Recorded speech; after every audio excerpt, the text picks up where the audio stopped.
د خبرونو سرټکي د مولوي ذبیح الله مجاهد څرګندونې د افغانستان او پاکستان ترمنځ د وروستیو ترنګلتیاو په اړه، د اداري کمیسیون غونډه د ریاست الوزرا د اداري مرستیال په مشرۍ، د ترکیې دولت د بنیامین نتنیاهو د نیولو حکم صادرول. د لوی مهربانه خدای په سپېڅلي نامه درنو لیدونکو سلام. د نن ورځې خبرونو ته ښه راغلاست. نن شنبه د روان کال د لړم میاشتې 18مه نیټه ده.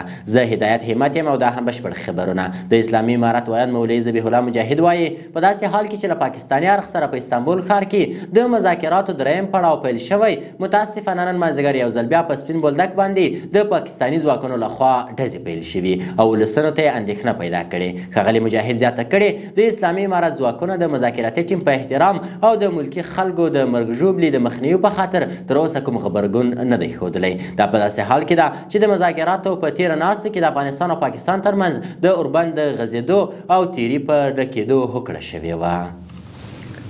د ریاست الوزرا اداري مرستیال مولوي عبدالسلام حنفي په مشرۍ د اداري کمیسیون غونډه کې د لوړو زده کړو او اطلاعات او کلتور وزارتونو د تخنیکي او مسلکي زده کړو ادارې او د ننګرهار ولایت په اړونده موضوعاتو بحث او په تړاو یې لازمه تصمیم نیونه وشوه.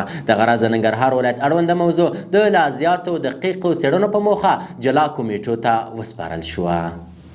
د جوزجان ولایت په اقچه، فیض آباد، خاناقا، خوجدکو، مردیان، منجګک او قشتیپی او د سرپل ولایتونو په سنجارک، سوزما، قلعه او ګوسپندۍ ولسوالیو کې د 2,240,000 په لګښت د اوبو رسولو د 14 شبکو چارې پیل شوې. د کلیو د بیا رغونې او پراختیایي وزارت وایي چې د دې شبکو په جوړولو سره به 15,690 کورنۍ د څښاک له پاکو اوبو څخه برخمنې شي.